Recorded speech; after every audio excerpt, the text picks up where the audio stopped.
기억하심으로써 예배를 나아가도록 하겠습니다.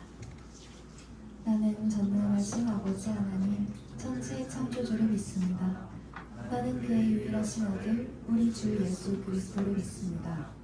그는 성령으로 잉태되어 동정녀 마리아에게서 나시고 본교 빌라도에게 고난을 받아 십자가에 못 박혀 죽으시고 장사된 지 사흘 만에 죽은 자 가운데서 다시 살아나셨으며 하늘에 오르시어 전능하신 아버지 하나님 우편에 앉아 계시다가 거기로부터 살아있는 자와 죽은 자를 심판하러 오십니다.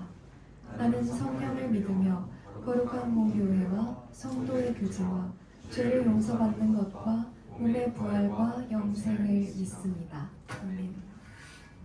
우리 함께 처음 찬양은 조금 신나게 찬양을 해보려고 하는데요. 우리 함께 내 영혼이 은총 입어 찬양해 보도록 하겠습니다.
주님을 우리가 함께 찬양하고 묵상하였으면 좋겠습니다.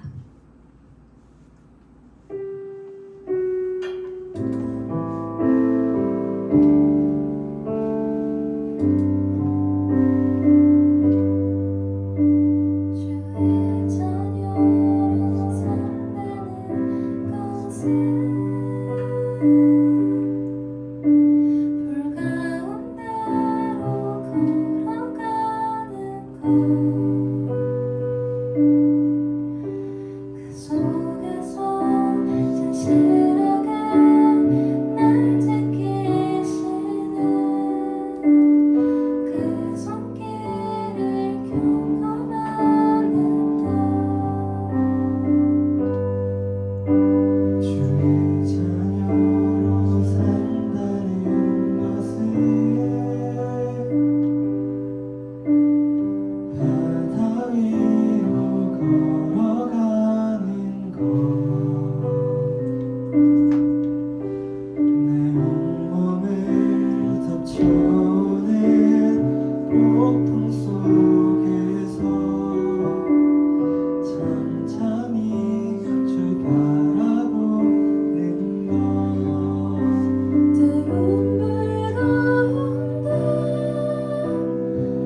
도와주시는 하나님의 손을 보고 또 그 자녀로 계속 살아가기를 기원합니다. 이 시간에는 함께 내게 있는 향유옥합 찬양하시면서 준비해 오신 예물 드리도록 하겠습니다.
우리 다 함께 십계명을 낭독하겠습니다. 천천히 그 의미를 곱씹으면서 또 한 주 동안 자신이 어떻게 십계명에 따라 살았는지 또 살지 못했는지 생각하면서 참회하는 마음으로 함께 낭독하겠습니다. 제1계명 너는 나 외에는 다른 신들을 내게 주지 말라. 제2계명 너를 위하여 생상을 만들지 말고 어떤 형상도 만들지 말며 그것에 매초하지 말며 그것을 숨기지 말라. 제3계명 너는 내 하나님 여호와의 이름을 망령되게 부르지 말라. 제4계명 안식일을 기억하여 거룩하게 지키라. 제5계명 내 동물을 공경하라. 제6계명 살인하지 말라. 제7계명 살인하지 말라. 제8계명 도둑질하지 말라. 제9계명 내 이웃에 대하여 거짓 증거하지 말라. 제10계명 내 이웃의 집을 탐내지 말라. 우리 다 함께 우리의 죄를 고백하겠습니다. 만일 우리가 죄 없다고 말하면 스스로 속이고 또 진리가 우리 안에 있지 아니할 것이요 만일 우리가 우리 죄를 자백하면 그는 미쁘시고 의로우사 우리 죄를 사하시며 우리를 모든 불의에서 깨끗게 하실 것입니다. 우리의 죄를 고백하겠습니다. 우리의 생각과 말과 행동으로 주님께 범죄하였음을 고백합시다. 온 마음으로 주님을 사랑하지 못했으며 이웃을 우리 자신과 같이 사랑하지도 못했고 또 우리 속에 건강함과 진리가 들어있지 아니함을 우리가 진실로 참회하며 겸손히 엎드려 하나님의 자비를 바라기를 또 용서하시기를 우리 다 함께 우리 죄를 고백하겠습니다.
아버지, 오늘도 주님 앞에 나와 예배드릴 수 있음에 또 찬양 올려드릴 수 있음에 감사드립니다.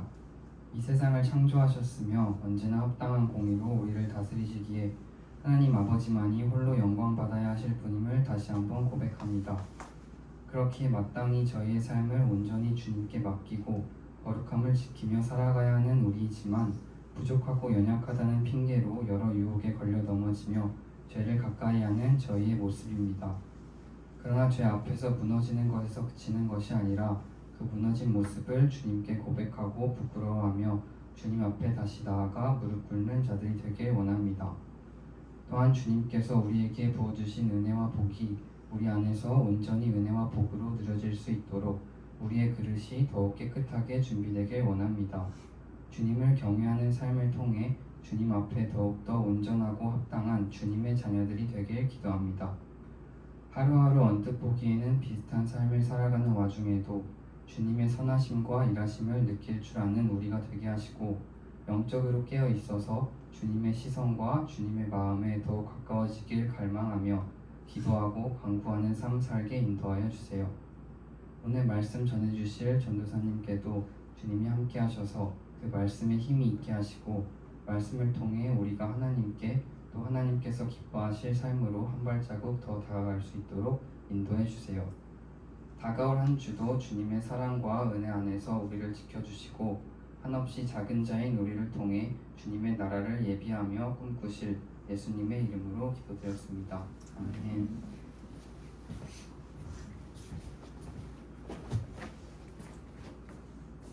사제 확신하겠습니다.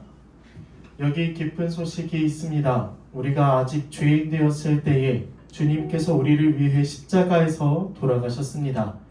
이것이 우리를 향하신 하나님의 사랑의 증거입니다. 예수 그리스도의 이름으로 우리는 용서함을 받았습니다.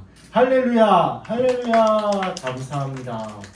우리 다 함께 일어나 그리스도 안에서 한 몸, 한 지체된 우리 지체들과 함께 인사를 나누겠습니다. 자, 다 같이 일어나서 인사하겠습니다. 오랜만에 윤택 형제도 왔는데요. 이렇게 반갑게 인사할게요.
오늘 우리에게 주신 하나님의 말씀을 함께 나누겠습니다.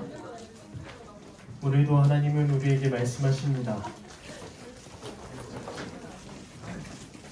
모든 걸 하나님의 말씀으로 우리가 받기를 원합니다. 우리 말씀을 봉독할 때는 2026년 1월 1일부터는 함께 일어나서 봉독을 하기로 했어요. 저도 자꾸 까먹어가지고 그냥 넘어갔는데 이것이 좀 우리의 습관으로 자리 잡았으면 좋겠다 이런 생각이 듭니다. 자, 오늘 우리에게 주신 하나님의 말씀은 에베소서 2장 14에서 22절입니다. 다 함께 한 목소리로 또박또박 차근차근 천천히 한번 읽겠습니다. 시작.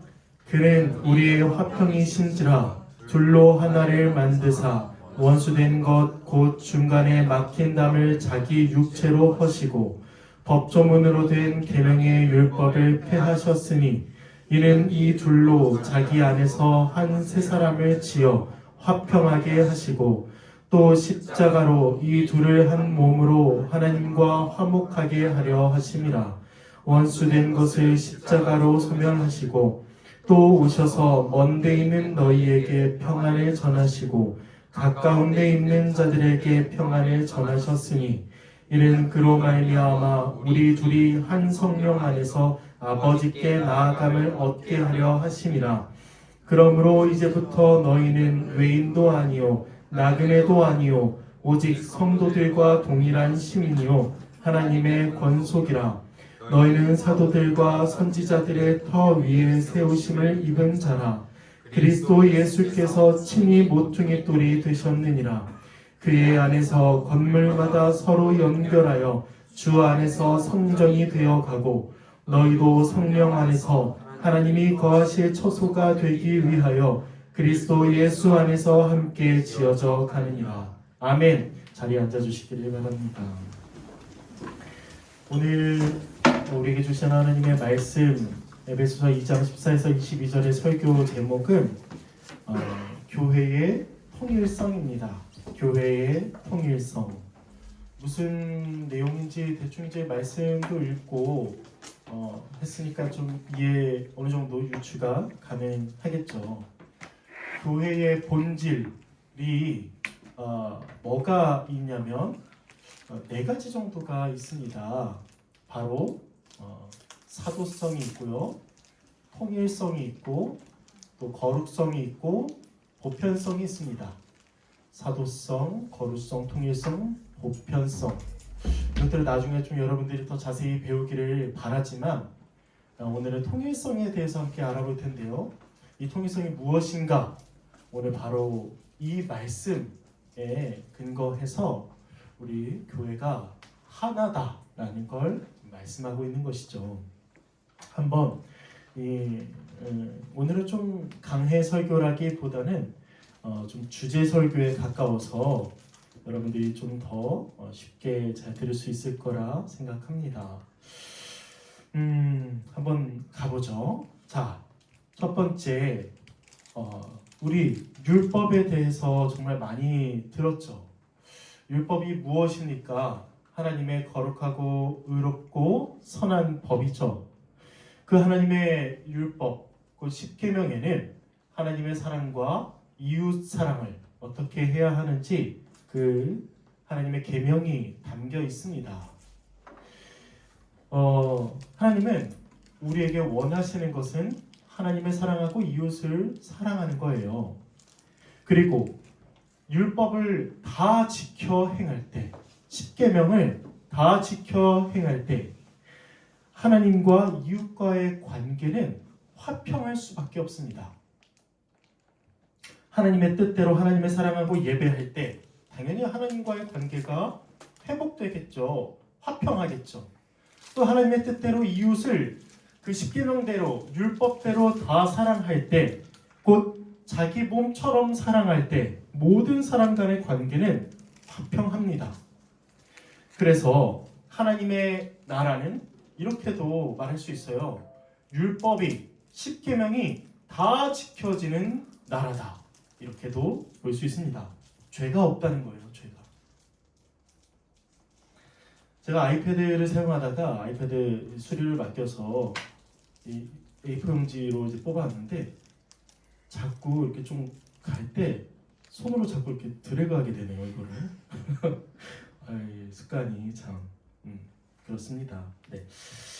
그래서 하나님의 나라는 십계명이 다 지켜지는 나라. 그러나 모든 사람은 우리가 알고 있는 바와 같이 율법 십계명에 불순종함으로써 하나님과의 관계도 이웃과의 관계도 모두 다 단절된 그 상태로 살아갑니다.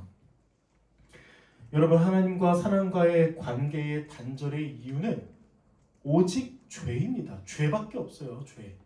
내가 우월하다고 느끼고 너는 열등하다고 느껴서 거기서 그 죄로 인하여 단절이 되잖아요. 미움으로 죄가 단절되고 또 간음으로 관계가 단절되고 하나님과 나와의 관계도 내가 원수 삼았기 때문에 또 내가 우상을 숭배했기 때문에 관계가 단절되는 관계의 단절은 모두 다 죄 때문입니다. 결국엔 죄예요. 죄. 그런데 우리가 알고 있는 바와 같이 아담은 단 하나의 하나님의 율법 계명이라고 하는 선악을 알게 한 나무의 열매를 먹었고 그리하여 하나님과의 관계가 단절되었습니다. 뿐만 아니라 아담 안에 태어나는 모든 자들도 하나님과의 관계가 단절되고 또 이웃과의 관계가 단절된 채로 태어나는 것이죠. 그래서 하나님의 진노와 형벌을 받아야 하는 그 대상입니다. 그래서 아담에서 태어나는 모든 자들은 그 누구도 예외 없이 선과 거룩을 행할 수 있는 본성, 능력, 지식, 감정, 의지가 다 결여되어 있습니다. 다. 전적 타락을 지금 얘기하는 거예요. 전적 타락. 완전히 망가져서 하나님의 율법의 의미도 알 수 없을 뿐만 아니라 그 율법을 지킬 수도 없는 전적인 무능력의 상태가 바로 아담 안에 태어나는 모든 죄인들이다. 이렇게 보는 것이죠. 그 결과 하나님과의 관계는 물론 다른 사람과의 관계는 불의로, 추악으로, 탐욕으로, 시기로, 또 살인으로, 분쟁으로, 사기, 악독, 비방, 교만, 자랑, 무정함, 이 무오함 이런 것으로 또 배신으로 가득 차 있습니다. 우리를 한번 생각해 보십시오. 우리가 얼마나 다른 사람을 제가 말씀드린 이렇게 대하는지요. 완전히 끝까지 살인하지는 않더라도 조금이라도 미워하며 그로 말미암아 그 사람을 피하게 되고 관계가 단절되고 또 여러 죄로 인하여 그 관계가 멀어지고 심지어 그 손절까지도 하는 이 손절이란 말이 아주 유행할 정도로 이 세상은 얼마나 폐역했는지 우리가 느낄 수 있는 것이죠. 그래서 모든 관계의 단절은 결국 율법의 불순종으로 인한 죄 때문이다. 이렇게 볼 수 있습니다. 오늘 이 본문에서 등장하는 이 사람이 바로 유대인과 이방인입니다. 유대인과 이방인은 그때 당시에 절대 하나로 절대 섞일 수 없는 우리 말도 섞지 않는 오히려 그 유대인이 예배하는 그 공간에 이방인이 담을 넘어와 딱 왔을 때 그 이방인은 죽어도 할 말이 없다라고 말할 정도로 둘은 완전 상극이었습니다. 그래서 본문은 이렇게 얘기하죠. 원수된 것, 곧 중간에 막힌 담. 14절에 있죠. 유대인과 이방인 사이에 놓여진 적대와 미움의 장벽을 바울은 이렇게 표현하고 있는 것입니다. 또한 왜 그렇게 원수되었냐 했을 때 15절에 법조문으로 된 계명의 율법, 이 율법 때문에 율법으로 인한 적대와 미움의 장벽이 존재했다는 것이죠. 왜? 유대인은 율법을 지켜요. 이방인은 율법을 지키지 않습니다. 유대인은 이방인을 욕하고 이방인은 유대인을 욕하고 이러면서 절대 하나 될 수 없을 뿐만 아니라 이 구약의 그 하나님의 그 행하심, 인도하심을 보면은 이제 유대인이 이방인을 막 죽여라 막 이런 명령도 있잖아요. 그럼으로써 절대 하나 될 수 없었다는 것이죠. 여러분, 지금 제가 뭘 말하고 있는 겁니까? 우리는 그 누구랑도 절대 하나가 될 수 없어요. 누구와도. 부모와 자식이 부모에게서 낫다고 할지라도 부모와 자녀는 싸웁니다. 하나가 될 수 없어요. 그리고 결혼을 했다고 하더라도 남편과 아내는 절대 사실 하나가 될 수 없습니다. 하나가 될 수 없어요. 생각도 다르고 또 자기 자신의 고집만을 또 주장하고 편의만을 주장하고 싸우고, 저번 주에 우리 나눴죠. 이혼하거나 별거하거나 아니면은 각방을 쓰거나 뭐 이런 일들이 이 부부 사이에도 존재한다는 것입니다. 인류는 결코 하나 될 수 없어요. 결코. 지금 이란에 이렇게 투하된 그 폭탄들을 좀 보십시오. 얼마 전에 너무 마음이 아팠는데 아이를 낳으니까 초등학생이 이제 100명 중반가량 이렇게 죽었다는 걸 듣고 이걸 주체를 못 하겠더라고요. 너무. 그리고 이제 4개월 아기가 죽었다는 소리를 듣고 얼마나 열받는지 진짜 제가 최근에 한 몇 년 사이에 이렇게 열받은 적이 있었나 싶을 정도로 너무 마음이 아팠습니다. 부모가 자녀를 죽였어요. 부모가. 자녀가 부모를 죽이는 세대. 누구랑도 하나 될 수 없는 세대가 바로 지금의 세대입니다. 그런데 오늘 본문은 이 둘이, 결코 하나 될 수 없는 둘이 하나가 되었다고 선언합니다. 무엇으로요? 예수 그리스도로. 예수 그리스도로 이 둘이 하나가 되었다고 바울은 말하고 있는 것이죠. 율법은 우리를 죄인으로 정죄합니다. 예수님께서 그런데 율법 아래에서 태어나셨고 율법을 모두 지키셨습니다. 그러니까 사람 간에, 유대인과 이방인 사이에 율법도 사라졌을 뿐만 아니라 우리 사이에도 그 율법이라는 것이 사라져서 하나님 예수님께서 그 율법을 다 지키셔서 우리는 이제 서로 율법에 있어서는 분열된 존재가 아니라고 오늘 말하고 있는 것이죠. 예수님께서 우리가 율법을 지키지 못해서 생겨난 죄성, 그리고 죄의 결과인 하나님의 형벌을 대신 다 받으시고 우리에겐 뭘 주셨죠? 두려움이나 죄책이나 또 죄책감이나 죄의 권세나 오염이나 하나님의 형벌이 아니라 예수 그리스도의 의만 존재해서 우리는 그리스도 안에서 하나님의 구원을 얻을 수 있는 것입니다. 다시 말하자면 예수 그리스도께서 십자가에서 형벌 대속적으로 죽으심으로 유대인과 이방인이 완전히 하나가 되었다고 말하는 것이죠. 주의하세요. 여기서 말하는 건 예수님을 믿는 유대인, 예수님을 믿는 이방인입니다. 예수님을 믿기만 하면 그렇게 상극이고 섞일 수 없었던 유대인과 이방인들도 그리스도 안에서 하나가 되어지는, 태초의 아담과 하와처럼 한 몸이다라고 말할 수 있는 그런 존재가 되는 것이죠. 그래서 예수님께서 이 막힌 담을 허셨다, 이렇게 바울은 얘기하고 있는 것입니다. 그러므로 바울은 말하죠. 처음에 뭐라고 합니까? 14절, 그는 우리의 화평이신지라. 그가 우리의 화평이신 이유가 바로 여기에 있어요. 절대 하나 될 수 없는 자들이 하나 된 것, 절대 서로 나뉘고 반목해서 또 죄로 대했던 자들이 이 예수 그리스도의 십자가 죽음으로 모두 다 해결되어지고 또 하나가 된 것, 이것이 지금 그리스도의 십자가의 의미, 곧 예수님의 화평이신지라의 의미라는 것이죠.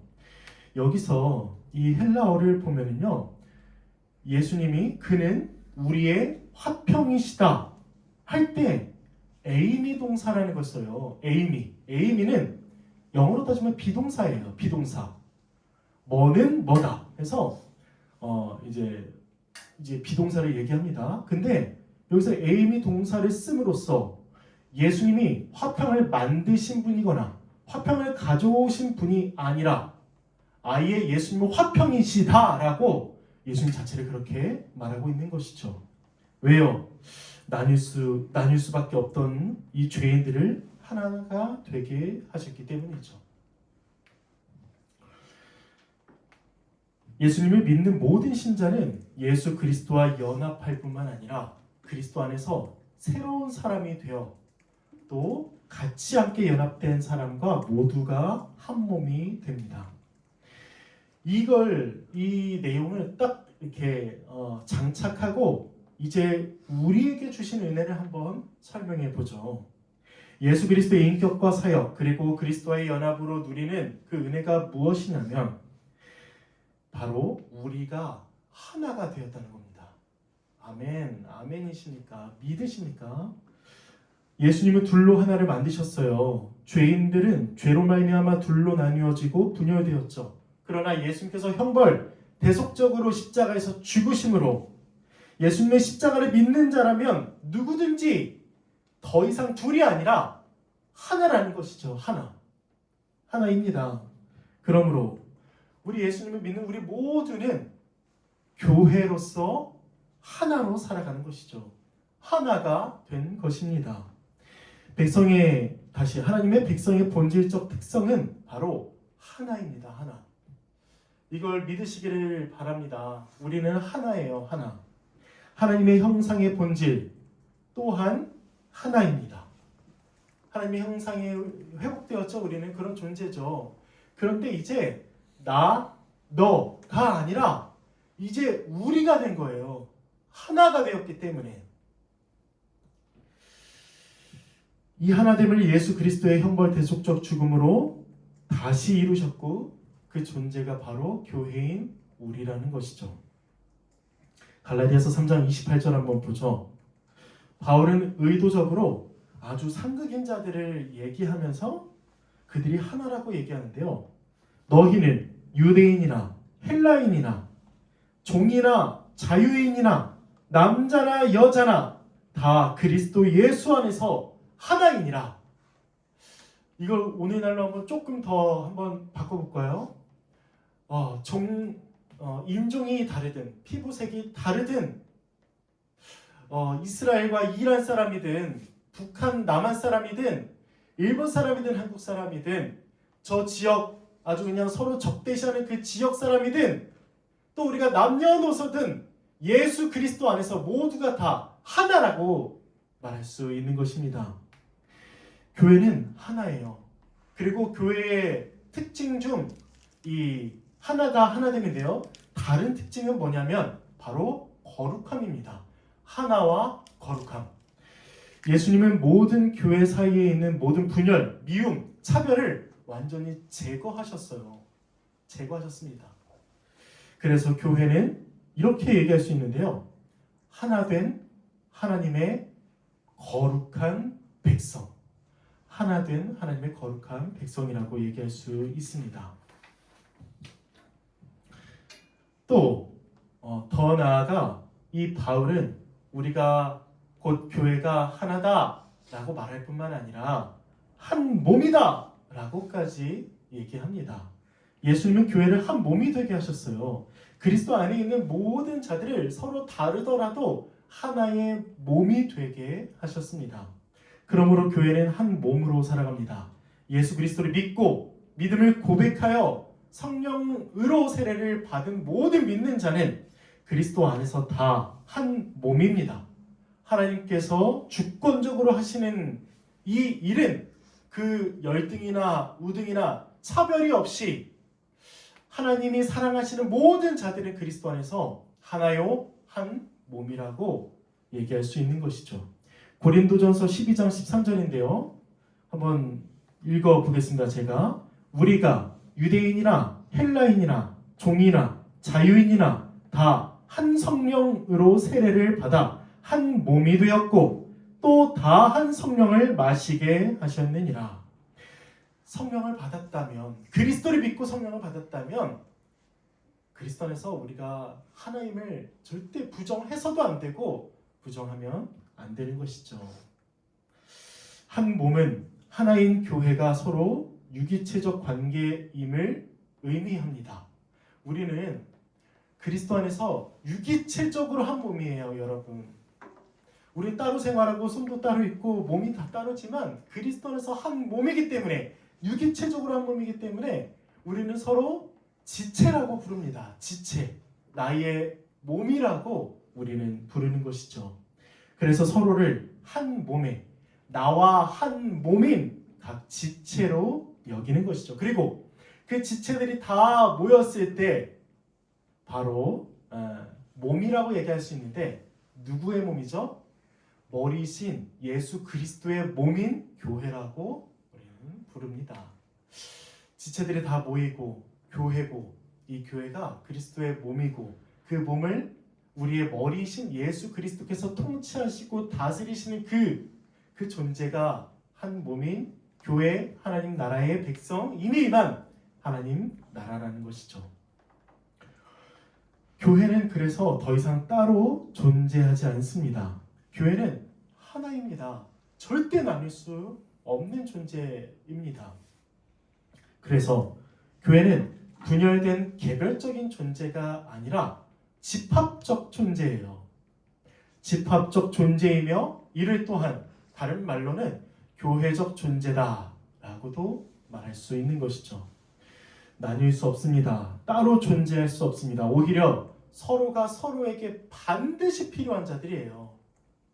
교회는 하나 한 몸으로 함께 있을 때 온전해질 수 있습니다. 따로 있을 땐 온전해질 수 없는 우리가 그리스도께서 십자가에서 죽으심으로 이루신 한 몸일 때, 하나일 때 우리는 비로소 온전해질 수 있다는 것이죠. 이건 세상에서도 통용되는 말입니다. 회사가, 학교가, 단체가, 공동체가 모일 때 그 힘이 몇 배가 되지 않나요? 교회가 이렇다는 거예요. 아니, 세상은 하나가 될 수 없음에도 하나가 되자라고 말한다면 우리는 이미 예수 그리스도 안에서 하나가 되었고, 또 하나로 살아갈 수 있고, 하나로 살아갈 때 더 온전해질 수 있는 존재라는 것이죠. 뿐만 아니라, 하나요 한 몸일 뿐만 아니라 바울은 또다시 더 얘기하죠. 뭐라고 얘기하냐면 한 새 사람이라고 말하고 있습니다. 예수님은 그리스도와 연합한 우리를 하나일 뿐만 아니라 본질적으로 옛사람과는 완전히 다른 새로운 존재, 하나인 새로운 존재로 우리를 지으셨다는 것이죠. 다시 창조하셨다고 말할 수 있습니다. 그러므로 교회는 하나의 새로운 사람이며 한 새 사람으로 살아갑니다. 이전에 죄와 분열로 서로를 대하던 우리는 예수 그리스도처럼 또 예수 그리스도를 본받아 살아가는 하나의 새로운 사람이 된 것이죠. 그러므로 성령께서 새롭게 지으신 이 교회는 이전과는 다른, 이전에 옛사람이 지었던 죄들로 관계가 단절되는 이 삶과는 다른 완전히 새로운 존재가 되었기 때문에 이제는 그리스도를 본받고 그리스도처럼 서로를 사랑함으로 하나의 새로운 사람으로 살아가며 그렇게 평안을, 온전함을 누리고 그리스도 안에서 한 몸으로서 하나님 나라의 풍성한 복을 누린다는 것이죠. 서로 사랑하고 서로를 필요로 하고 또 서로를 은사로 섬기며 사랑하는, 그러므로 하나님이 이 땅 가운데 이미 세워진 이 하나님의 나라를 곧 누리게 하신다는 것이죠. 하나님의 자녀, 하나님의 백성, 신자, 성도, 교회, 우리를 일컫는 이 명칭은 아주 다양하죠. 근데 이 모든 것들이 바로 하나, 곧 하나로 귀결될 수 있고요. 근본적인 정체성은 개인이 아닌 집합적 존재요, 공동체적 존재로서, 교회적인 존재로서 교회적 삶을 살아갈 수 있다는 것입니다. 그러므로 세 번째, 하나로서 지체와 화평하고 하나님과 화목한 교회가 한번 보죠. 그러므로 교회는 한 몸으로서 서로 화평합니다. 예수님이 교회를 한 몸 되게 하시고 한 몸으로 살아가도록 성품과 지혜와 힘을 주십니다. 우리로서는 하나가 될 수 없을 뿐만 아니라 어찌저찌 됐든 뭐 하나가 되었어도 우리는 그 하나됨을 유지할 수가 없어요. 죄인이기 때문에. 그런데 하나됨을 유지시키는 것도 이 성령께서, 예수 그리스도께서 다 하시고 그 능력을 주시고 또 우리로 그 마음을 주신다는 것입니다. 예수님은 우리를 딱 한 몸, 그러니까 너희가 알아서 살아가, 이렇게 딱 여기서 끝내시고 무책임하게 우리에게 그 책임을 전가하지 않으세요. 의무를 전가하지 않으신다는 것입니다. 우리를 새 사람으로 지으신 만큼 한 몸으로 살아갈 수 있도록 예수님의 성품과 힘과 능력, 지혜를 다 주신다는 것이죠. 이게 무엇입니까? 겸손과 온유함과 오래 참음과 사랑 가운데서 용납하고 용서하는 것이죠. 한 몸으로 살아가도록 예수님의 지혜를 우리에게 주십니다. 선악을 잘 분별하여 지체간에 하나님의 뜻을 이루며 살아가게 하시죠. 지체를 사랑하고 섬기는 모든 일에 있어서 필요한 통찰력, 그리고 이해력, 능력, 바른 판단력을 우리에게 다 주십니다. 한 명도 빠짐없이. 한 몸으로 살아가도록 예수님의 능력을 다 주세요. 그뿐만 아니라 우리가 그런 적 있지 않나요? 그리스도 안에서 한 몸이라고 하는데 저 사람이 용서할 수가 없어, 용납할 수가 없어. 보면 마음이 어렵고 슬금슬금 피하고 싶고 다가가기도 조금 이제 그렇고, 오늘 하루 이 순간만 딱 견디면, 버티면 이제 내일부터 월요일이니까 이제 안 보는 거예요. 그래서 버티자. 그래서 그냥 넘어가고. 그런데 그럴 때, 다가갈 수 없을 때라도 예수님께서 예수님을 의지하는 자들, 예수님께 기도하는 자들, 하나님께 기도하는 자들에게 모두 한 몸으로 살아갈 힘을 주시고 더 사랑하게 하시고 또 우리에게 지혜를 주신다는 거예요. 우리가 마음 먹으면, 우리가 기도한다면, 말씀을 본다면 예수님께서는 우리의 그 능력을 다 허락하시고 우리로 한 몸을 지키게 하십니다. 또 뿐만 아니라 예수님의 은사도 다 주시죠. 한 몸 많은 지체로서 살아가도록 예수님은 다양한 은사들을 주셔서 서로 섬기게 하십니다. 그래서 교회는 한 몸일 때 서로 화목해요. 뿐만 아니에요. 한 몸일 때 하나님과 화목합니다. 하나님과. 여러분, 삼위일체 하나님께서 이루신 게 한 몸이에요. 하나님께서, 성부 하나님께서 창세 전에 계획하시고 그 구원을 이루시고, 성자 하나님께서 십자가에서 형과 대속적으로 죽으시고, 성령 하나님께서, 성자 하나님께서 이루신 모든 공로를 우리 교회에게 다 적용시켜 주셔서, 그래서 완성된 그 완성품이 우리 교회 하나 된 거룩한 하나님의 교회라는 것입니다. 이해되시죠? 그러면 하나님이 우리에게 원하시는 건 뭘까요? 다시, 하나님이 우리에게 원하시는, 하나님께 나아가는 방법은 무엇일까요? 개별적 존재일까요? 개인적인 존재일까요? 아니요. 우리를 한 몸 되게 하셨으니 우리가 한 몸으로 하나님께 나아가는 걸 하나님이 기뻐하십니다. 그럴 때, 우리가 한 몸일 때 하나님께서는 기뻐하실 뿐만 아니라 하나님과 화목함을 누리게 하신다는 것이죠. 기억하세요, 여러분. 교회는 한 몸일 때 하나님과 화목합니다. 한 몸일 때 그냥 개인이 혼자 예배드리고 혼자 기도하고 혼자 말씀 보고 그럴 때 하나님이 기뻐하시는 게 아니라, 한 몸일 때 함께 예배하고 함께 말씀을 보고 함께 기도하고 그럴 때 하나님께서 기뻐하신다는 거예요. 오해하지 마세요. 개인적으로 말씀 보세요. 개인적으로 기도하세요. 이걸 얘기하는 게 아니라 의도적으로, 아주 악의적으로 나는 교회에서 상처 많이 받았으니까 교회 안 나가 해서 혼자 그렇게 한다 한들, 예수께서 십자가에서 죽으시면서까지 우리를 하나 되게 하시는 그 모든 거를 다 부정하는 것이고, 이건 하나님을 모욕하는 것과 같습니다. 그러므로 교회는 한 몸으로서 하나님과 화목하며 하나님의 나라를 충만히 누립니다. 18절을 한번 보십시오. 18절. 우리 다 함께 한번 읽어볼까요? 18절. 자, 시작. 이는 그로 말미암아 우리들이 한 성령 안에서 아버지께 나아감을 얻게 하셨습니다. 아멘. 잠깐 띄워주세요. 여러분, 이게 진짜 중요한 구절인 게 뭐냐면 그로 말미암아라고 하면서 14에서 17절을 다 받아요. 그래서 한 몸일 때 우리가 한 몸으로서 한 분의 성령 하나님 안에서 아버지께 나아감을 얻는 자격을 얻는다고 이렇게 얘기합니다. 이해되세요?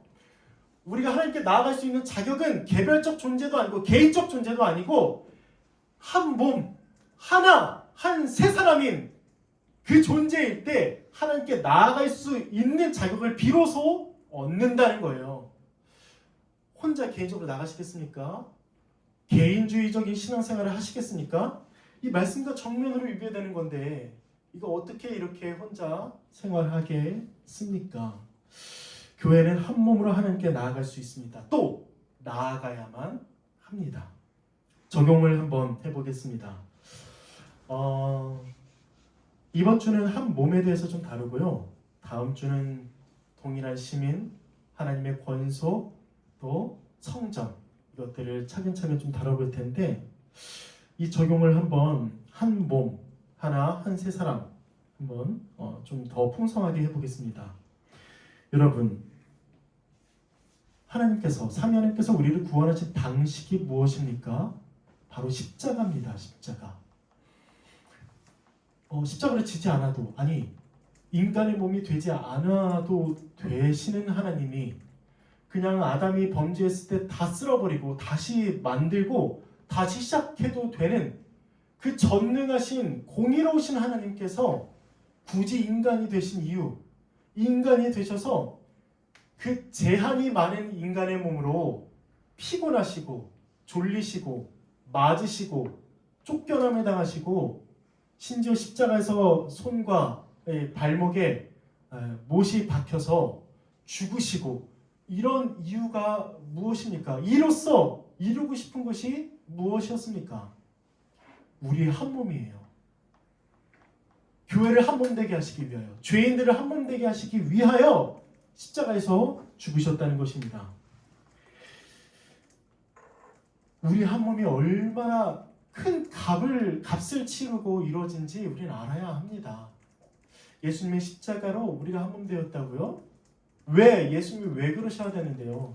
그러실 이유가 하나도 없는데 단지 하나님을 기뻐하셨던 겁니다. 무엇을요? 우리가 한 몸으로 하나님께 나아가고 하나님을 찬송하고 한 몸으로 서로 사랑하며 그렇게 서로 도우며 섬기며 그렇게 또 사랑을 누리는 이 일들을 기뻐하시고 바라셨으므로 예수님께서 십자가에서 죽으신 것이죠. 우리의 구원의 모습은 무엇입니까? 하나, 한 몸, 한 세 사람이라는 거예요. 뿐만 아니라 예수님께서 이 땅 가운데 다시 오시는 날 하나님의 나라가 완성되고 완전한 구원이 이루어지는 날에는 우리는 우리의 한 몸이 완전히 완성되어서 우리는 진짜 완전히 한 몸으로 살아갈 거예요. 우리 사이에 한 몸으로 살아간다 하더라도 아직까지 죄성이 남아있는 이 이니와 아직 사이에 우리는 그럼에도 불구하고 한 몸이어도 서로 약간은 미워하고 약간 좀 꺼리고 이러지 않나요? 이해하지 못하고. 근데요, 하나님 나라가 완성되어서 우리가 그곳에 들어가는 날에 사단마귀가 그 지옥의 불못에 다 던져져서 우리를 유혹할 만한 것이 하나도 없으니까 우리 사이에 죄가 존재하지 않을 뿐만 아니라 성령 하나님께서 우리를 완전히 새롭게 하심으로 우리는 완전히 한 몸으로 살아갈 겁니다. 미움도 아주 털끝만큼도 미움이 없어요. 차별이 없습니다. 무슨 말 하는 거예요? 예수 그리스도의 십자가로 우리는 한 몸이 되었고 예수님께서 다시 오시는 하나님 나라 완성되는 날 우리는 완전히 한 몸이 될 겁니다. 여러분, 구원을 다양하게 얘기할 수 있지만 구원은 어떤 면에선 한 몸이라는 거예요. 한 몸, 우리가 지금 구원을 받은 상태가 하나, 한 몸, 한 세 사람입니다. 이를 기억하는 우리가 되기를 바랍니다. 그래서 이렇게 한 몸일 때 하나님께서 또한 기뻐하심을 우리가 알았으면 좋겠어요. 모이기를 힘써서, 그러니까 모이기를 패하는 사람들과 같이 하지 아니하고 모이기를 힘써서 한 몸으로 살아가는 것, 하나님께서 원하시는 것입니다. 또한 우리 배웠죠. 사도행전 1장이 아니라 2장과 4장에 성령을 받아서 구원받은 자들이 어떻게 살아가는지 우리는 기억합니다. 서로 나뉘어져서 내 것을 내 것이라 하고 나누어 주지 않고, 그렇게 가난이 있는데도, 교회 안에 가난이 있는데도 무시하고 나만 잘 먹고 산 게 아니라 서로 한 마음 한 뜻이 되어 자기 것을 자기 것이라 하지 않고 자기의 소유를 팔아 각 사람의 필요에 따라 나눠주며, 믿는 사람이 다 함께 있어 함께 예배하고 떡을 떼기를, 기도하기를, 교제하기를 힘썼다고 말씀합니다. 여러분, 구원받은 사람은요 혼자 있기를 원하지 않습니다. 때로는 혼자 있고 싶죠. 저도 혼자 있고 싶은데 때로는. 그런데 아까 말했던 것처럼 다 함께 모이는 그 날에도 모이지 않고, 또 모여야 할 때도 모이지 않고, 그렇게 하지 않는 게 아니라 그렇게 하지 않고 오히려 더 모이기를 힘쓰고, 또 모일 수 없을 때라도 연락해서 또 모여서 사랑하고 섬기고 함께 예배하고 함께 기도하고 교제하는 그런 모습을 갖춘다는 것이죠. 우리가 한 몸이기 때문에 서로 따로 떨어져 있으면 온전해지지 못한다는 걸 알기 때문에 더 모이기를 힘쓰는 자들이 바로 구원받은 자의 마땅한 모습이라는 것이죠. 하나님도 한 몸이 된 교회도 한 몸으로 살아가기를 원합니다. 또 그러므로 우리 한 몸임을 먼저 믿읍시다. 여러분 한번 속으로 한번 대답해 보십시오. 어떠세요? 우리가 한 몸임을 믿습니까? 어떠세요? 대답해 보십시오. 우리가 진짜 하나임을 믿습니까? 한 몸임을 믿습니까? 조금이라도 거리낌이 있나요? 그런 거리낌이 있다고 하더라도 우리는 하나님께서 이게 딱 선언하셨어요. 교회가 한 몸이라고요. 우리 청년부는 한 몸입니다. 한 몸이에요. 청년부가 한 몸입니다. 중고등부와 청년부도 한 몸입니다. 유치부와 청년부도 한 몸입니다. 저기 제일 나이가 많으신 성도님도 우리도 한 몸입니다. 서로 얼굴을 맞대어서 얘기하지 않더라도, 교제하지 못하더라도, 함께 예배하지 못하더라도 우리는 그리스도 안에서 다 그리스도를 믿는다면 이 청년부는, 이 동부선교 교회는 한 몸이라는 것이죠. 이를 믿으시기를 바랍니다. 뿐만 아니라요, 한국 교회와 전 세계에 있는 예수 그리스도를 믿는 교회는 모두 다 한 몸입니다. 저는 웨슬리는 이렇게 얘기를 했어요. 감리교 창시자이자 우리 교단이 따르는, 그 신학을 따르는 자인 거죠. 뭐라고 얘기하냐면, 잘 들어보십시오. 이거 적지 않았습니까? 교회는 복음으로 부름을 받은 사람들의 모임이다. 이들은 세례로 교회의 접붙임을 받아 사랑에 의하여 생동하고 성도의 사귐으로 연합되며 아나니아와 삽비라의 죽음을 보고 훈육을 받은 신자들이다. 이와 같이 교회는 그리스도 안에 있는 형제들, 그리스도를 믿는 자의 전체이며 하나님을 섬기기 위하여 함께 연합된 회중이다. 그러므로 넓은 의미에서 우주적이다. 이 우주적 교회는 하나님께서 불러내신 모든 사람들이다. 이들은 한 믿음, 한 소망, 한 세례, 만민의 아버지 되시는 한 하나님을 가지고 성령으로 결합된 하나의 몸이다. 여러분, 우주적 교회에 대한 개념을 한번 설명해 보았습니다. 우리 동부선교 교회만, 우리 청년부만 한 몸이 아니라 옆에 있는 교회도, 저기 지구 반대편에 있는 교회도 참 하나님을 우리가 다 같이 믿는다면 그리스도 안에서 하나요, 한 몸이요, 한 새 사람입니다. 모든 교회는 복음 하에서 공교회와 우주적 교회입니다. 사도신경 우리가 고백하죠. 공교회를 믿습니다. 이게 바로 그 뜻이에요. 다 함께 하나라는 것이죠. 전 세계에서 참 믿음을 고백하는 모든 자들과 그들의 자녀들은 이 우주적 교회 안에 다 속해 있습니다.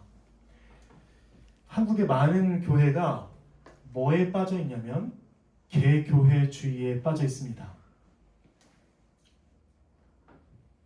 그로 인해서 나타나는 이 현상은 뭐냐면 교인 수가 많아야 된다고 생각을 해요. 교인 수가 많아야 목회에 성공한다고 생각하는 목사 혹은 강회, 교회 몸집이 커야 교회가 건강하거나 좋은 교회라고 하는 생각하는 성도들. 세상의 대중주의, 성공주의 사조가 교회 안에 들어와서 교회의 몸집을 불리기에만 혈안이 되어 있는 교회들. 그래서 갈수록 교회는, 이런 말이 좀 위험할 수도 있지만, 이벤트 회사가 되어가고, 말씀을 가르쳐야 되는 그 교역자들은 이벤트 회사의 직원 혹은 예능 PD가 되어갑니다. 그러면서 다른 교회를 경쟁자, 심지어 적으로까지 생각하는 것이죠. 근처에 교회가 생기면 우선 우리 교인들 빼앗길까봐 걱정하고 지키려고 합니다. 공교회성이 무너진 생각인 거죠. 심지어 몸집이 작은 교회나 개척 교회는 이렇게까지 평가하죠. 열심히 하지 않아서. 우리 교회는 사람도 많고 돈도 많고 뭐 건물도 크고, 그러니까 우리 교회가 성공했고 저 작은 교회는 실패했다고 생각하는 이 개교회주의, 공교회성, 우주적 교회에 대한 개념이 사라진 이 한국 교회의 현실을 보게 됩니다. 여러분, 맞습니까 이게? 그리스도 안에서 다 한 몸입니다. 다 하나예요. 돕고 기도하고 교인이 빼앗기는 게 아니라, 우리 정말 너무나 중요한, 너무 귀한 단어가 있죠. 이명이라는, 이 이름이 이동한다라는 이명 제도가 있어서 교회에서 다른 교회로 간다면 축복해서 보내주고 또 축복으로 받아주고 또 함께 한 몸으로 살아가는 이런 공교회를 우리가 생각하고 믿고 이뤄나가는 교회가 되기를, 또 우리가 되기를 바랍니다. 그래서 어떤 한 사람이 많이 다니는 공간에서 전도하는 게 마땅하죠. 당연하죠. 근데 그곳에서 마치 경쟁하듯이 물티슈를 나눠주면서 누가 물티슈를 받았는데도 불구하고 또 물티슈를 나눠주면서 마치 우리 교회가 더 좋다고 얘기한다던가, 아니면 그 경쟁 구도를 만들어 나가는 것들이, 이게 회사, 이 세상에 이 자본주의가 하는 일들이 아닙니까? 교회는 그게 아니에요. 함께 교단이 달라도, 지역이 달라도, 나라가 달라도 그리스도를 믿는다면 한 몸, 한 교회, 한 가족입니다. 여러분, 우주적 교회의 개념을 이해하고 믿읍시다. 다른 교회, 다른 교단도 우리의 형제요, 자매요, 지체임을 믿고 돕기에 힘쓰는 우리가 되기를 바랍니다. 여러분들의 입에 이런 말도 올리지 마세요. 이런 뉘앙스도 풍기지 마십시오. 다른 교회 가면 안타까운 거, 우리 교회 오면 좋은 거, 우리 교회 자부심 있죠. 근데요, 다른 교회는 우리보다 못합니까? 이런 뉘앙스도 풍기지 마십시오. 권면합니다. 풍기지 마시고 축복하시고 교회를 위하여 기도하시고 그리스도 안에서 한 몸임을 믿으시기를 바랍니다. 또 한 몸으로 살아가는 우리가 되기를 바랍니다. 함께 살아가고 서로를 돌보며 함께 문제를 해결해 나가는 자들이 바로 한 몸인 교회입니다. 그러므로 개인주의적 신앙은 교회에 어울리지 않죠. 우리가 더 하나로서 서로 돕고 살아갈 때 하나님께서 기뻐하시고 세상 사람들은 이 교회를 보면서 칭찬할 거예요. 더군다나 하나님께서 믿는 자를 날마다 더하게 하실 겁니다. 교회가 교회다워질 때, 교회가 진짜 하나님 나라의 백성으로 살아가고 하나님 나라를 드러낼 때 세상 사람들은 오지 말라고 해도 옵니다. 이 소문을 듣고 나도 한번 가보고 싶다라고 해서 오고 예수님의 복음을 믿고 와, 믿는 자들이 저렇게 살아가는구나, 이걸 보고 더 교회에 있기를 원하고 회심하고, 이런 일들이 자연스럽게 이루어지는 것이 성경적 원리라는 것이죠. 여러분, 우리가 전도도 좋아요. 안 좋다니까 절대 아닙니다. 무조건 합시다. 선교 무조건 합시다. 그런데 한 몸으로 살아가는데 진짜 우리 힘을 씁시다. 하나로 살아가는데 내 몸처럼 다른 지체를 섬기고 사랑하는 일에 힘쓰는 우리가 되기를 바랍니다. 그래서 구체적인 예들을 조금 제가 한번 준비해 왔는데요. 먼저 예배입니다. 한 몸인 교회는 다 함께 예배하는 것이 마땅합니다. 18절 아까 우리가 읽었던 것처럼 우리 둘이 한 성령 안에서 아버지께 나아감을 얻게 하려 하심이라. 우리가 하나님의 자녀들이 되어서 삼위 하나님께 나아가는 예배, 이 예배는 개인이나 혹은 비슷한 사람들끼리 모여서 예배하는 게 아니라 다 함께 예배하는 것입니다. 그게 하나님께 나아가는 거예요.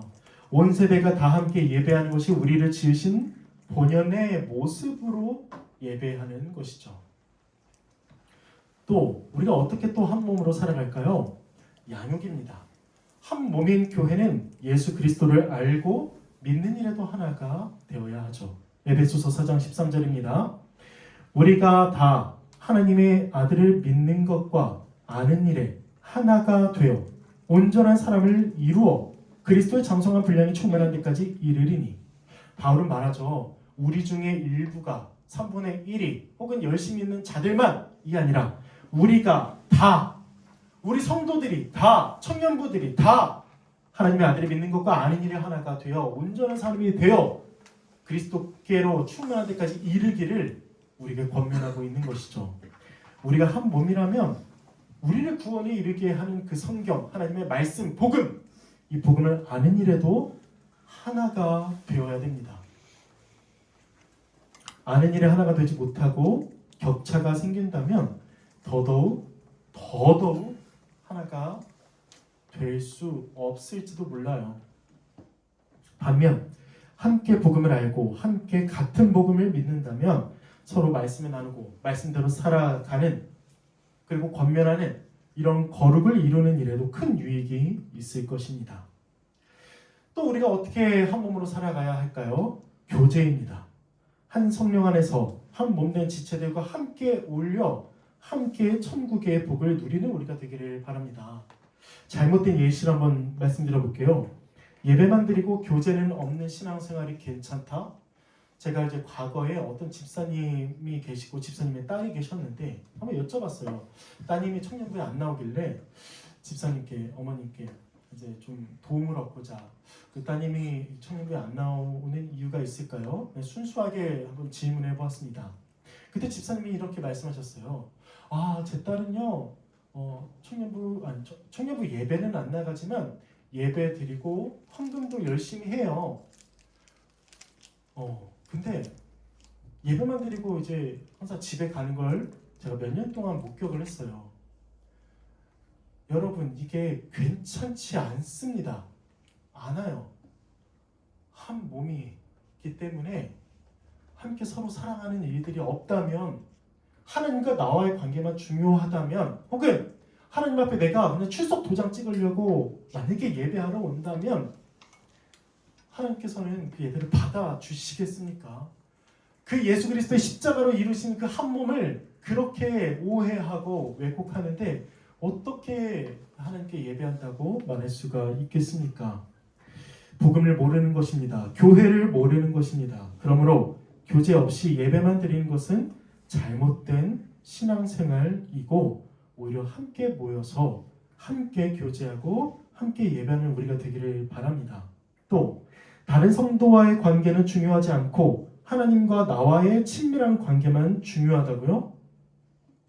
우리 계속 봤잖아요. 제가 없는 말 하는 게 아니라 말씀에서 하나님은 한 몸인 교회로 나아오기를 원하시고 이를 위하여 예수님이 십자가에서 죽으셨습니다. 여러분, 교회는 모이는 것이 당연합니다. 모이는 걸 희망합니다. 모이기를 힘씁니다. 모이기를 더 즐거워합니다. 모이면 모일수록 뭐 합니까? 서로를 알죠.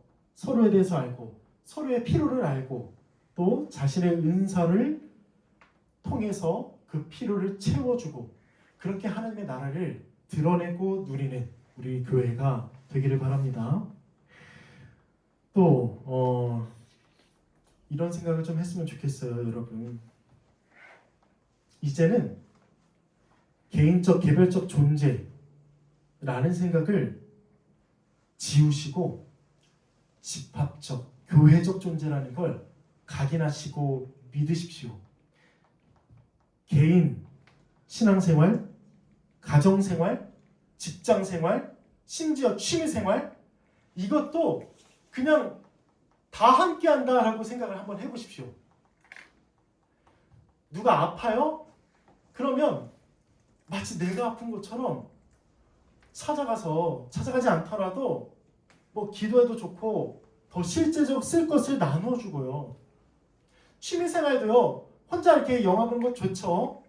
그런데 다 함께 이렇게 보는 거, 몇 사람 불러가지고 함께 보는 거, 개인생활, 가정생활 이것도 우리 가정만이 아니라 다른 믿는 가정들과 함께 교제하는 거, 그냥 집합적, 교회적 존재라고 생각해서 한 몸으로 살아가기를 더 힘쓰는 우리가 되기를 바라요.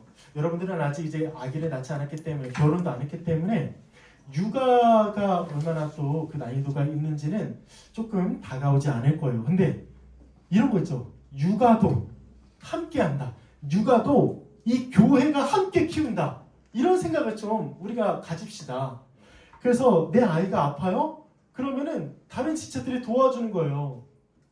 쓸 것을 주고 또 내가 아이 혼자 키우기 힘드니까 육아 우울증이 왔어요? 그 지체에게 도움을 청해서 그 지체들이 함께 키우고 와서 위로하고 그러는 우리 교회적 존재로 살아가는 우리가 되기를 바랍니다.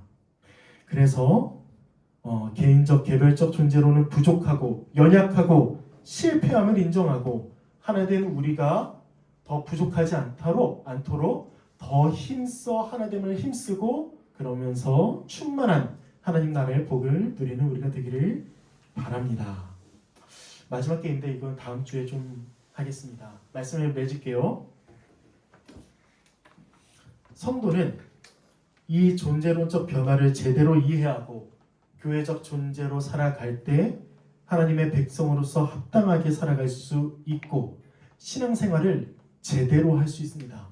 신앙생활 잘한다는 그 기준이 바로 한 몸으로 살아가는 거예요. 하나로 살아가는 것입니다.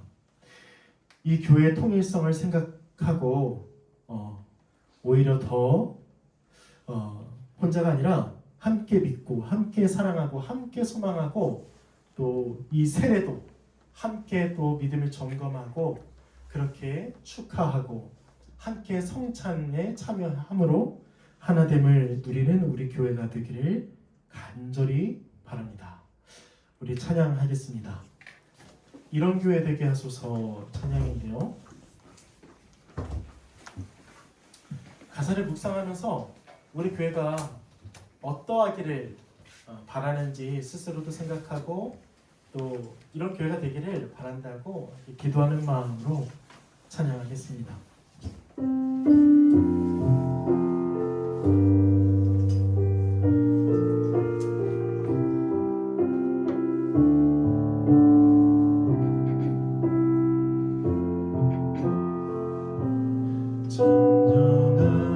예배가 숨쉬는 교회 주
함께 기도할 텐데요.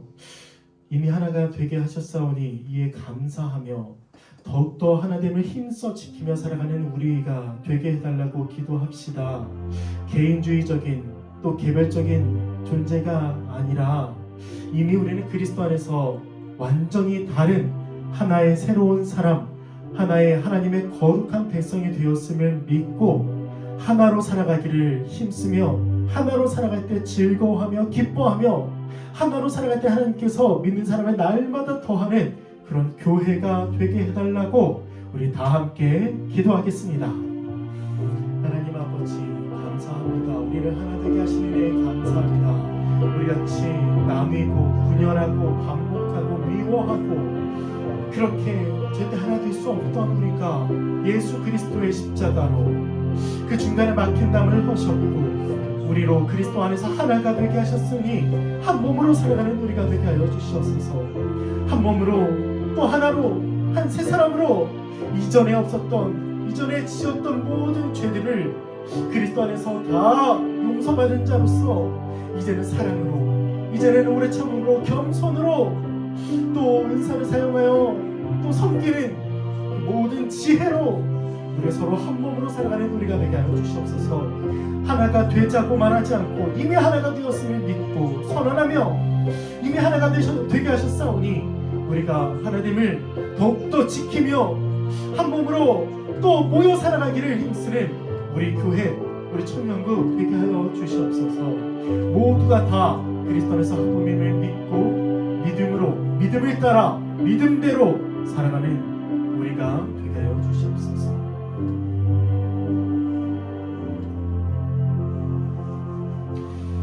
하나님 아버지 감사합니다. 우리 같이 나뉘고 서로 분열하고 반목하고 미워하고 살인하고 그렇게 서로 분열되어 스스로 살아가기를 힘썼던 자들이 이제는 예수 그리스도의 십자가로 그리스도 안에서 하나요 한 몸이요 한 세 사람이 되게 하시는 은혜에 감사드립니다. 우리가 한 몸이 되었음을 믿고 한 몸됨을 힘써 지키며 살아가게 하여 주시옵소서.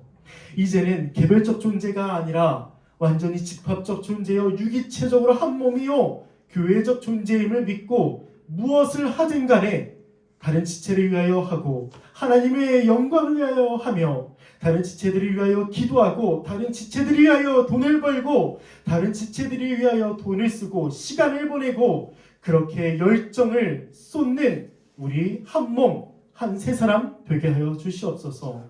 이로 말미암아 하나님께서 기뻐하시고 하나님께서 믿는 자를 날마다 더하게 하셔서 우리가 더더욱 한 믿음으로 살아가는 한 몸으로 살아가는 자들이 더욱 많아져 서로를 은사로 서로 섬기며 살아갈 때 더 많은 섬김 또 받고 더 많은 섬김으로 섬기며 하나님의 나라를 드러내고 하나님 나라의 복을 누리는 우리가 되게 하여 주시옵소서.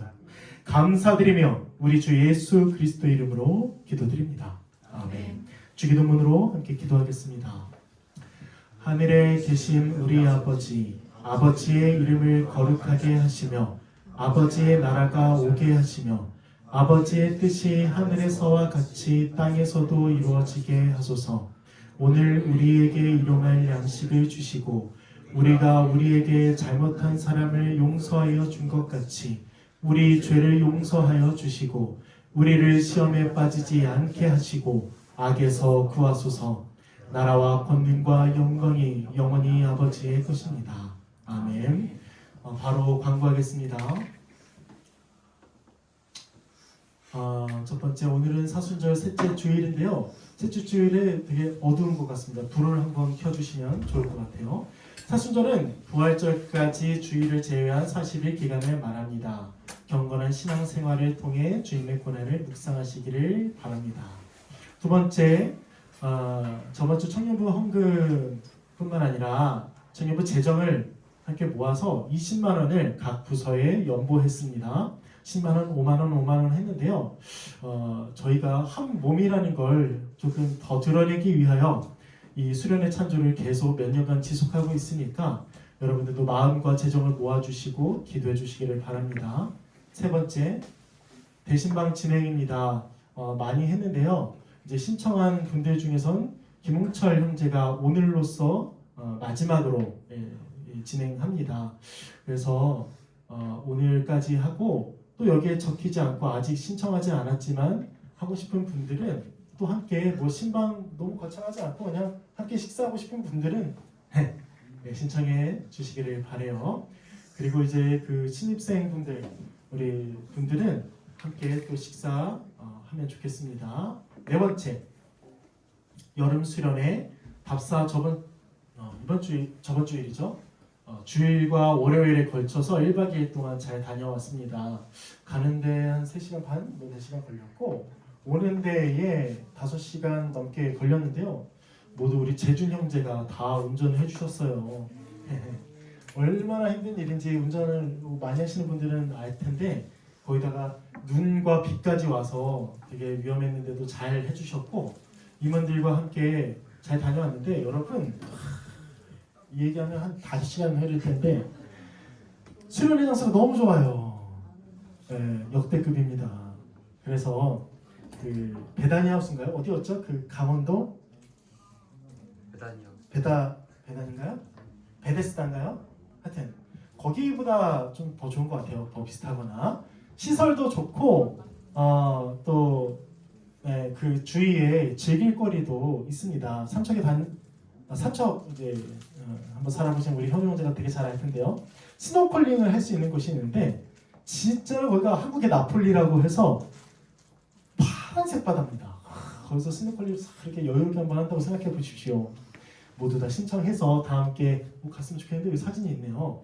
여기가 이제 예배당 집회하는 곳입니다. 네, 또 사진 있나요? 네, 여기가 식당입니다. 그래서 아주 마음껏 맛있는 음식을 먹으면서 식사할 수 있는 곳이네요. 다음 또 있나요? 여기가 숙소인데요. 아주 아기자기하고 이쁘죠. 하늘도 너무 맑고 여기 숙소에서 지내는데 이거 비밀로 하기로 했나요? 어떻게 숙소 안에 내부? 이거 뭐 밝히죠. 여기 복층이에요, 복층. 그래서 복층 로망 있으신 분들은 복층에서 주무시기를 바래요. 다 함께 즐겼으면 좋겠습니다. 또 있나요, 사진? 다음 주 대표기도가 이재현 청년입니다. 그래서 수련회 기대하시고 신청하시고 16에서 18일로 이렇게 거의 확정이에요.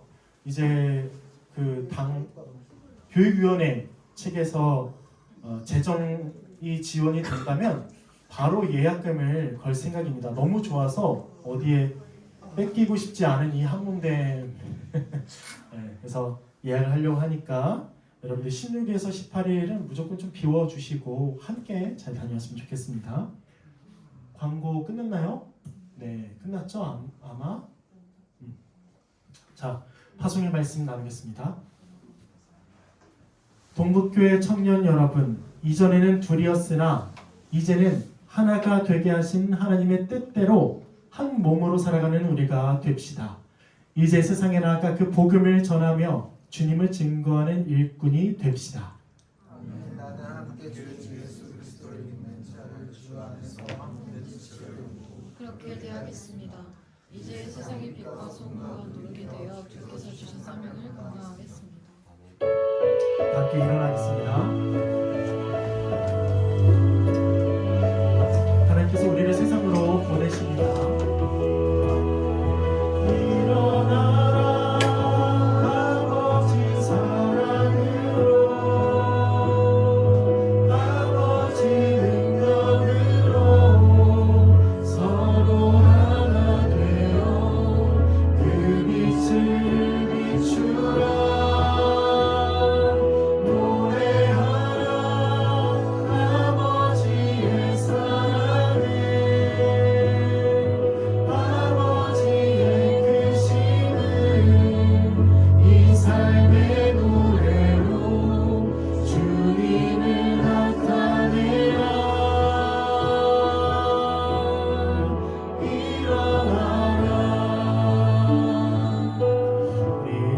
마치고 바로 세이모임으로 흩어지겠습니다.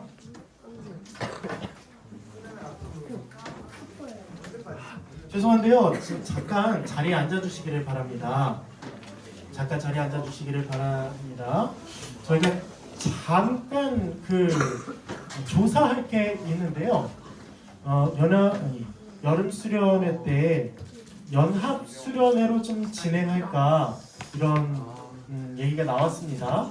근데 이거는 오로지 여러분들의 선택에 달려 있으니까 너무 부담 갖지 마시고 연합 수련회를 진행할지 혹은 좀 아니다 우리끼리만 하면 좋겠다라고 하든지 의견을 주시면 좋을 텐데 방식은 단톡방에다가 익명 투표를 올리겠습니다. 좀 더 설명해 보면 연합 수련회 누구랑 어떤 교회랑 하나요? 하면은 좀 함께 말씀으로 좀 자라갈 이 청년부와 함께 연합 수련회를 할 생각이고 제가 좀 수소문을 하고 있기는 해요. 근데 아직 확정된 게 아니기 때문에 조금 적극적이지는 않는데요. 여러분들이 연합수련회를 찬성한다면 적극적으로 찾아서 삼척에서 몇 교회가 함께 모여서 또 찬양하고 말씀을 듣겠습니다. 교제하고. 자, 이제 올려 드릴 텐데 바로 올렸나요? 투표를 지금 해주시기를 바랍니다. 그래서 이 자리에서 결정을 하면 좋겠어요. 질문 있습니다. 네? 그 교회가 혹시 같은 교단인 건가요? 같은 교단은 아니어도 찾아보려고 합니다. 사실 어느 교회냐가 제일 중요할 것 같아서 저도 지금 그게- 선정 반대를 하는 게 아니라 네. 교회가 결정돼야 사실은 저희는 네, 저도 그게 맞다고 네. 생각합니다. 좀 더 설명을 해볼게요. 어떤 교회가 좀 선정될 거냐면 우선 저는 하나님의 말씀으로 교회가 세워진다고 믿습니다. 그러므로 말씀을 굉장히 또 중요하게 여기고 그냥 수련회에서 그냥 뛰고 즐기고 그냥 놀고 오는 게 아니라 말씀으로 잘 듣고 말씀을 세워지기를 간절히 바라는 우선 부교육자와 제가 컨택을 할 생각이고 또 함께 교제하기를 또 우리가 나눴던 것처럼 한 몸 되면 힘써 지키려고 하는 이 청년부를 조금 추려서 함께 가려고 하는데요. 쉽지는 않아요. 많지도 않고 그래서 여러분들이 우선 결정을 해주시고 제가 한번 열심히 찾아보겠습니다. 지금도 한 10명이 넘는 이게 교육자분들 제가 아는 전도사분들에게 다 연락을 돌렸는데 뭐 연락 오는 데도 있고 아니면 근데 적극적으로 나 함께 하겠다라는 교회는 아직은 없어요. 근데 더 여러분들이 원한다면 찾아보겠습니다. 질문이나 의견 네 언제든지 얘기해 주세요. 자 지금 하셨나요? 네.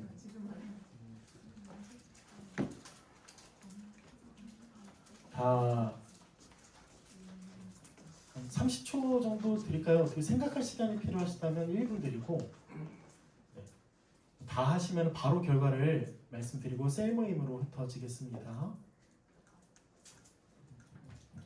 어떤 교회냐가 정말 중요합니다. 그래서 저도 뭐 이런 표현이 맞을지 모르겠지만 함부로 아무 교회나 이렇게 좀 하기에 좀 그렇고 그리스도 안에서 한 몸이지만 추구하는 바가 조금 달라요. 어떤 교회는 선교를, 어떤 교회는 찬양을, 어떤 교회는 기도를. 근데 저는 이 모든 걸 아우러서 무엇보다 말씀으로 이 모든 것들을 잘 해나갈 수 있는 교회를 생각하고 있고요. 또한 여러분들도 추천해줄 만한 교회가 있으면은 말씀해 주세요. 이 교회가 좋은 것 같다. 이러면 제가 좀 아니면 함께 좀 컨택을 연결해 볼 테니까. 자, 다 됐나요? 됐나요? 인원수를 한번 생각해 보시면 좋을 것 같아요.